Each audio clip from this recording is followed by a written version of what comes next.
नमस्कार दोस्तों। 5 दिनों के त्यौहार दिवाली का पहला दिन मनाया जाता है धन्वंतरी जी की पूजा करके, धनतेरस वाले दिन। दोस्तों, आज कृष्ण पक्ष की त्रयोदशी तिथि है। कार्तिक माह के कृष्ण पक्ष की त्रयोदशी के दिन भगवान धनतरी समुद्र मंथन से उत्पन्न हुए थे।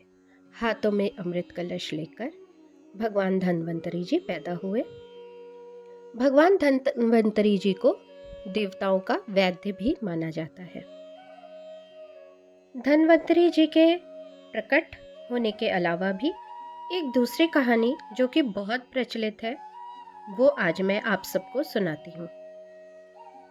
कहा जाता है कि पौराणिक समय में भगवान विष्णु मृत्यु लोक में विचरण करने के लिए आ रहे थे। तब लक्ष्मी जी ने उनसे कहा कि मैं भी आपके साथ चलूंगी। तब विष्णु जी ने कहा, यदि मैं जो बात तुम्हें कहूँ अगर तुम वैसा ही मान गई तो फिर चलो। तब लक्ष्मी जी उनकी बात मान गई और भगवान विष्णु के साथ भूमंडल पर आ गई। कुछ देर बाद एक जगह पर पहुंचकर भगवान विष्णु ने लक्ष्मी जी से कहा, जब तक मैं ना आऊं तुम यहाँ ही ठहरो, मैं दक्षिण दिशा की ओर जा रहा हूँ, तुम उधर मत आना। विष्णु जी के जाने पर लक्ष्मी जी के मन में एक कौतूहल जागा कि आखिर दक्षिण दिशा में ऐसा क्या रहस्य है जो मुझे मना किया गया है, और भगवान स्वयं तो चले गए हैं और मुझे मना कर गए। लक्ष्मी जी से रहा नहीं गया और जैसे ही भगवान आगे बढ़े, लक्ष्मी जी भी पीछे पीछे चल पड़ी। कुछ ही आगे जाने पे उन्हें सरसों का खेत दिखाई दिया जिसमें खूब फूल लगे हुए थे। सरसों की शोभा देखकर वो मंत्रमुग्ध हो गई और फूल तोड़कर अपना श्रृंगार करने लगी। वो थोड़ा और आगे बढ़ी तो उन्हें गन्ने का खेत दिखा, तो लक्ष्मी जी गन्ने को तोड़कर रस चूसने लग गई। उसी क्षण विष्णु जी आए और यह देखा कि लक्ष्मी जी इधर आ गई हैं और किसान को बिना पूछे उसके खेत से गन्ने तोड़ के भी खाने लग गई हैं। तो उन्होंने कहा कि मैंने तुम्हें इधर आने से मना किया था, पर तुम नहीं मानी और किसान के खेत में चोरी भी कर गई, तो ये अपराध भी तुमने कर लिया। तो इस अपराध के जुर्म में इस किसान के 12 वर्ष तक तुम्हें सेवा करनी होगी। ऐसा कह के भगवान उन्हें छोड़कर क्षीर सागर चले गए और तब लक्ष्मी जी उस गरीब किसान के घर में रहने लगी। एक दिन लक्ष्मी जी ने उस किसान की पत्नी से कहा, तुम स्नान करके मेरे द्वारा बनाई गई इस देवी लक्ष्मी की पूजा करो, फिर रसोई बनाना, तब तुम जो भी मांगोगी तो तुम्हें वो मिल जाएगा। किसान की पत्नी ने ऐसा ही किया। पूजा के प्रभाव और लक्ष्मी की कृपा से किसान का घर दूसरे ही दिन से अन्न धन रत्न स्वर्ण आदि से भर गया। लक्ष्मी ने किसान को धन धान्य से पूर्ण कर दिया। किसान के 12 वर्ष बड़े आनंद में कट गए। फिर 12 वर्ष के बाद लक्ष्मी जाने के लिए तैयार हुई। विष्णु जी लक्ष्मी जी को लेने आए तो किसान ने उन्हें भेजने से इनकार कर दिया।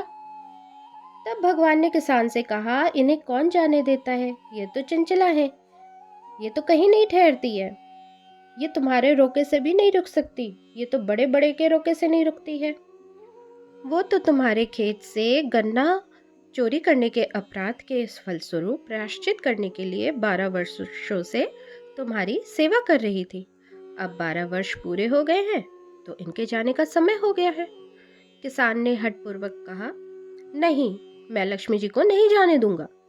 तब लक्ष्मी जी ने कहा, हे किसान, तुम मुझे रोकना चाहते हो तो मैं जैसा कहूँ वैसा ही करना। कल 13 है, तुम घर को लीप पोत कर स्वच्छ करना, रात्रि में घी का दीपक जलाकर रखना और सायंकाल मेरा पूजन करना। एक तांबे के कलश को रुपए से भरकर मेरे लिए रखना। मैं उस कलश में निवास करूंगी, किंतु पूजा के समय मैं तुम्हें दिखाई नहीं दूंगी। इस एक दिन की पूजा से वर्ष भर मैं तुम्हारे घर में रहूंगी और मैं कहीं नहीं जाऊंगी। यह कहकर वो दीपकों के प्रकाश के साथ 10 दिशाओं में फैल गई। अगले दिन किसान ने लक्ष्मी जी की कथा अनुसार पूजन किया। उसका घर धन धान्य से पूर्ण हो गया। इसी वजह से हर वर्ष 13 के दिन माँ लक्ष्मी की पूजा होने लगी। दोस्तों, धनतेरस के दिन धन्वंतरी जी की पूजा, माँ लक्ष्मी जी की पूजा के साथ ही यम की भी पूजा की जाती है। आज के दिन दक्षिण दिशा में यम के नाम की चारमुखी दीपक जलाई जाती है। इसकी भी एक पौराणिक कथा बहुत प्रसिद्ध है। धनतेरस के दिन इस कथा का पाठ करने से व्यक्ति को अकाल मृत्यु से बचने का सुरक्षा कवच मिलता है। तो आप भी सुनिए ये कथा। एक बार यमराज ने अपने दूतों से पूछा कि क्या लोगों के प्राण लेते समय तुम्हें किसी पर दया आती है? यमदूत संकोच में पड़कर बोले, नहीं महाराज, हम तो आपकी आज्ञा का पालन करते हैं, हमें दया भाव से क्या लेना देना। यह सुनकर यमराज ने सोचा कि शायद ये संकोच के कारण ऐसा बोल रहे हैं। यमराज ने उन्हें निर्भय करते हुए कहा। वो बोले, संकोच मत करो, यदि कभी तुम्हें ऐसा कभी महसूस हुआ या तुम्हारा मन पसीजा हो तो निडर होकर बोलो। तब यमदूतों ने डरते डरते बताया कि हाँ, सचमुच एक ऐसी ही घटना घटी थी महाराज, जब हमारा हृदय भी कांप उठा था। यमराज ने बड़े उत्सुक होकर पूछा, ऐसी क्या घटना घटी थी? दूतों ने कहा, महाराज, हंस नाम का राजा एक दिन शिकार के लिए गया। वह जंगल में अपने साथियों से बिछड़कर भटक गया और दूसरे राज्य की सीमा में चला गया। फिर वहां के राजा हेमा ने राजा हंस का बड़ा सत्कार किया। ठीक उसी दिन राजा हेमा की पत्नी ने एक पुत्र को जन्म दिया था। ज्योतिषों ने नक्षत्र गणना करके बताया कि यह बालक विवाह के 4 दिनों के बाद मर जाएगा। राजा के आदेश से उस बालक को यमुना तट के पर एक गुफा में ब्रह्मचारी के रूप में रखा गया, ताकि उस पर स्त्रियों की छाया भी न पहुंचे। लेकिन विधि का विधान तो अडिग होता है। समय तेजी से बीतता जा रहा था। संयोग से एक दिन राजा हंस की युवा बेटी यमुना के तट पर निकल गई और उसने उस ब्रह्मचारी बालक से गंधर्व विवाह कर लिया। चौथा दिन आया और राजकुमार को मृत्यु प्राप्त हुई। उस नव परिणीता का करुण विलाप सुनकर हमारा हृदय कांप गया। ऐसी सुंदर जोड़ी हमने कभी नहीं देखी थी। वे कामदेव और रति से भी सुंदर थे। उस युवक को कालग्रस्त करते समय हमारे भी आंसू नहीं थम रहे थे। यमराज ने द्रवित होकर कहा, क्या किया जाए? विधि के विधान की मर्यादा बनाए रखने के लिए हमें ऐसा अप्रिय कार्य करना पड़ता है। तभी एक दूत ने पूछा कि महाराज, क्या अकाल मृत्यु से बचने का कोई उपाय नहीं है? यमराज ने अकाल मृत्यु से बचने का उपाय बताते हुए कहा कि धनतेरस के पूजन और दीपदान की विधि पूर्वक करने से अकाल मृत्यु से छुटकारा मिलता है। जिस घर में यह पूजन होता है वहां कभी भी अकाल मृत्यु का भय नहीं फटकता। इसी घटना से धनतेरस के दिन धन्वंतरी पूजा सहित दीपदान की प्रथा का प्रचलन शुरू हुआ। इस दिन को यमदीप दान भी कहा जाता है। मान्यता है कि ऐसा करने से यमराज के प्रकोप से सुरक्षा मिलती है और पूरा परिवार स्वस्थ रहता है। इस दिन घरों की साफ सफाई, लीप पोत कर स्वच्छ और पवित्र बनाया जाता है। फिर शाम के समय रंगोली बनाकर, दीपक जलाकर धन और वैभव की देवी माँ लक्ष्मी का आह्वान किया जाता है।